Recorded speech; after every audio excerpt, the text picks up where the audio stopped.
Salmo 65. Al músico principal. Salmo. Cántico de David. Tuya es la alabanza en Sión, oh Dios. Y a ti se pagarán los votos. Tú oyes la oración. A ti vendrá toda carne. Las iniquidades prevalecen contra mí. Mas nuestras rebeliones tú las perdonarás. Bienaventurado el que tú escogieres y atrajeres a ti, para que habite en tus atrios. Seremos saciados del bien de tu casa, de tu santo templo. Con tremendas cosas nos responderás tú en justicia. Oh Dios de nuestra salvación, esperanza de todos los términos de la tierra, y de los más remotos confines del mar. Tú, el que afirma los montes con su poder, ceñido de valentía, el que sosiega el estruendo de los mares, el estruendo de sus ondas, y el alboroto de las naciones. Por tanto, los habitantes de los fines de la tierra temen de tus maravillas. Tú haces alegrar las salidas de la mañana y de la tarde. Visitas la tierra, y la riegas. En gran manera la enriqueces. Con el río de Dios, lleno de aguas. Preparas el grano de ellos. Cuando así la dispones. Haces que se empapen sus surcos. Haces descender sus canales. La ablandas con lluvias. Bendices sus renuevos. Tú coronas el año con tus bienes. Y tus nubes destilan grosura. Destilan sobre los pastizales del desierto. Y los collados se ciñen de alegría. Se visten de manadas los llanos. Y los valles se cubren de grano. Dan voces de júbilo, y aún cantan. ¿Cuál es el tema central del Salmo 65? El tema central es la alabanza a Dios como Creador, Salvador y Proveedor. David presenta un cántico de gratitud que une dos dimensiones, la espiritual Dios que perdona pecados y escucha la oración y la natural Dios que sustenta la tierra y la llena de abundancia. El Salmo nos recuerda que toda la creación depende del Señor. ¿Qué significa tuya es la alabanza en Sión? Sión representa el lugar de la presencia de Dios y del culto en Jerusalén. La expresión significa que la verdadera alabanza pertenece solo a Dios y que Israel, como pueblo escogido, debía rendirle honra. Hoy, espiritualmente, Sión simboliza la iglesia, donde la alabanza fluye hacia Dios. ¿Por qué David dice que Dios oye la oración? Porque una de las características más maravillosas de Dios es su disposición a escuchar a su pueblo. No es un Dios distante ni indiferente, sino cercano.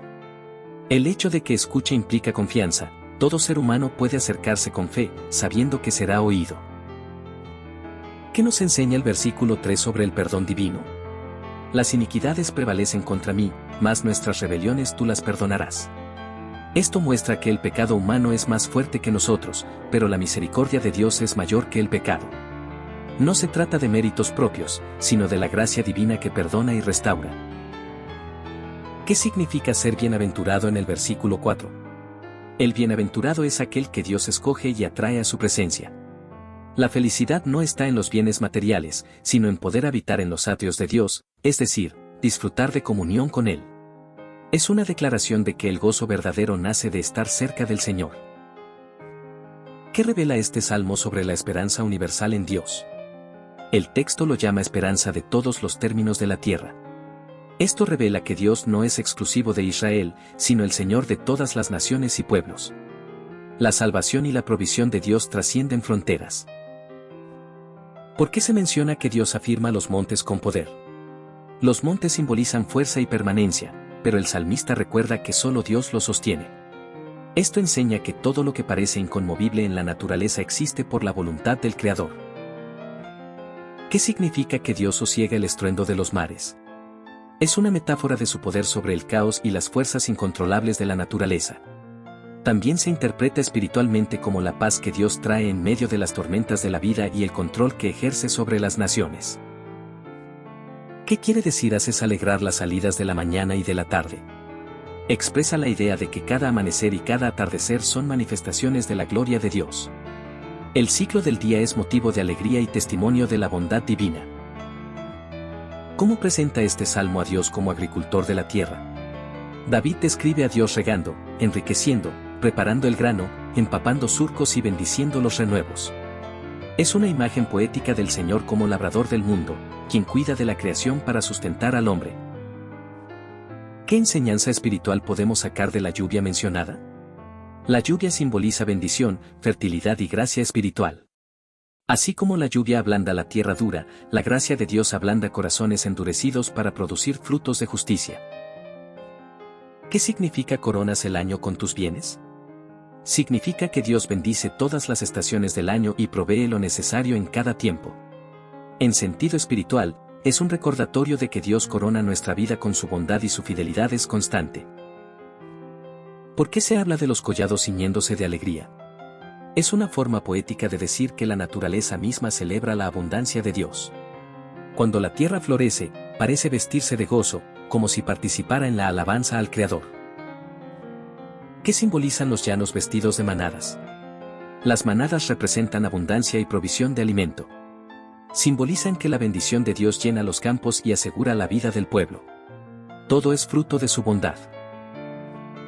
¿Cómo une este salmo lo espiritual con lo material? Por un lado, habla de perdón, oración y adoración, por otro, de lluvias, cosechas y abundancia.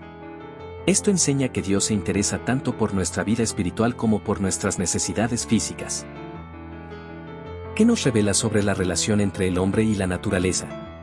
Que la naturaleza es un testimonio constante de la gloria de Dios y está íntimamente ligada a la vida humana. La provisión del campo es un recordatorio de la dependencia del hombre en su Creador. ¿Cómo se conecta este salmo con el Nuevo Testamento? Jesús usó muchas imágenes agrícolas, el sembrador, la vid, la semilla, la lluvia, para enseñar verdades espirituales. El salmo anticipa a Cristo como el que trae pan de vida y agua viva para el alma. ¿Qué enseñanza práctica podemos aplicar de este salmo? Nos enseña a vivir con gratitud constante. Reconocer que tanto el pan en la mesa como la paz en el corazón provienen de Dios. También nos llama a cuidar la creación como mayordomos responsables. ¿Por qué este salmo puede considerarse un himno ecológico? Porque exalta la belleza y la abundancia de la naturaleza, reconociendo que toda la tierra depende de Dios. Es un recordatorio de que el mundo es un regalo divino y debe ser recibido con gratitud y cuidado. ¿Cómo termina este salmo y qué enseñanza nos deja? Con una imagen de la creación entera cantando, los valles se cubren de grano, dan voces de júbilo, y aún cantan. La enseñanza es que toda la creación está llamada a alabar a Dios, y nosotros debemos unirnos a ese coro universal de gratitud. Tuya es la alabanza en Sión, oh Dios, y a ti se pagarán los votos. Tú oyes la oración, a ti vendrá toda carne. Dios, el centro de nuestra alabanza. El Salmo 65 comienza recordándonos que toda alabanza pertenece a Dios. David declara que en Sión, el lugar santo, se levantarán cánticos de gratitud y se cumplirán los votos delante del Señor. Este inicio nos invita a reconocer que la verdadera adoración no se basa en emociones pasajeras, sino en un compromiso constante de rendir a Dios el honor que merece. Cuando la Biblia dice que a ti se pagarán los votos, nos recuerda que la alabanza no es solo palabras, sino también vida obediente y consagrada. La gratitud verdadera se expresa en la fidelidad. Por eso, nuestra adoración no termina con un cántico el domingo, sino que se prolonga en cada decisión, en cada acto de obediencia y en cada paso de fe. Además, el Salmo declara que Dios oye la oración y que a Él vendrá toda carne. Este es un recordatorio poderoso de que nadie está excluido de la posibilidad de acercarse al Señor. Tanto el judío como el gentil, tanto el justo como el pecador arrepentido, tienen acceso al Dios que escucha. ¡Qué gloriosa verdad! No estamos abandonados, sino invitados a acercarnos confiadamente a su trono de gracia. El perdón de Dios es mayor que el pecado. David reconoce su propia debilidad, las iniquidades prevalecen contra mí, mas nuestras rebeliones tú las perdonarás. Aquí encontramos una de las declaraciones más consoladoras de la Escritura. El salmista no se presenta como un hombre perfecto, sino como alguien consciente de que el pecado es fuerte, pero también de que la gracia de Dios es mayor. En nuestra vida diaria enfrentamos la realidad del pecado, pensamientos, actitudes y acciones que nos apartan de Dios. Muchas veces sentimos que no podemos vencer con nuestras propias fuerzas. Pero este salmo nos muestra que Dios no nos deja derrotados por la culpa, sino que interviene con su perdón. La verdadera felicidad, según el versículo 4, es ser escogido por Dios para habitar en sus atrios. No se trata de merecimiento humano, sino de la iniciativa divina que nos atrae a su presencia. Jesús mismo lo confirmó cuando dijo, «Nadie puede venir a mí si el Padre que me envió no le trajere». Ser bienaventurado es vivir en comunión con Dios, saciados de su casa y de su santo templo. Dios, esperanza de todas las naciones. El Salmo continúa exaltando a Dios como esperanza de todos los términos de la tierra y de los más remotos confines del mar. Esta declaración abre una dimensión universal: el Dios de Israel es también el Dios de toda la humanidad. En un mundo dividido por culturas, religiones y fronteras, este versículo proclama que solo hay un Dios verdadero y que su salvación está disponible para todos. Desde los confines del mar hasta los extremos de la tierra, todos dependen de su bondad. El salmista describe a Dios como aquel que afirma los montes, que sosiega los mares y que detiene el alboroto de las naciones. Aquí encontramos una lección práctica: así como Dios controla las fuerzas indomables de la naturaleza, también puede traer paz a nuestras tormentas personales y a los conflictos de las naciones. El mismo poder que calma el estruendo del mar puede calmar la ansiedad de nuestro corazón. Cuando la mañana amanece y la tarde cierra el día, la creación entera proclama su gloria. Cada salida del sol y cada puesta nos recuerdan que Dios sigue gobernando el universo con fidelidad. El Señor de la cosecha. La segunda parte del Salmo se centra en la provisión abundante de Dios. Visitas la tierra, y la riegas, en gran manera la enriqueces. Dios se presenta como el labrador que cuida de su creación, empapa los surcos, ablanda la tierra, bendice los renuevos. En el mundo agrícola de Israel, estas imágenes eran una expresión directa de sustento y vida. Sin lluvia no había cosecha, y sin cosecha no había alimento. Así también en nuestra vida espiritual, sin la lluvia de la gracia, el corazón se seca y queda estéril. Necesitamos que Dios derrame de su Espíritu Santo sobre nosotros para producir fruto abundante de fe, esperanza y amor. El versículo 11 declara: tú coronas el año con tus bienes. Esto significa que cada estación de la vida está bajo su control. Incluso los tiempos de sequía o dificultad tienen propósito en el plan divino. Dios no abandona a su pueblo, sino que asegura su provisión en cada etapa. La creación canta y nosotros con ella. El Salmo culmina con una visión poética y gloriosa: los collados se ciñen de alegría, los llanos se visten de manadas, y los valles se cubren de grano, dan voces de júbilo, y aún cantan. La naturaleza misma parece unirse en un himno de gratitud al Creador. Esto nos enseña que la creación entera refleja la gloria de Dios. Cada flor que brota, cada río que fluye y cada fruto que madura es una invitación a la alabanza. No somos espectadores pasivos, sino llamados a unirnos al coro universal de adoración. El Salmo 65 nos muestra a un Dios que perdona, que escucha, que gobierna la creación y que provee abundantemente para su pueblo. La respuesta correcta es vivir en constante gratitud, reconociendo que todo lo que tenemos y somos proviene de Él.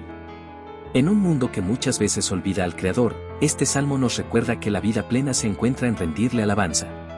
Que nuestra oración diaria sea unirnos al cántico de la creación y proclamar: Señor, tuya es la alabanza, en Sión y en toda la tierra.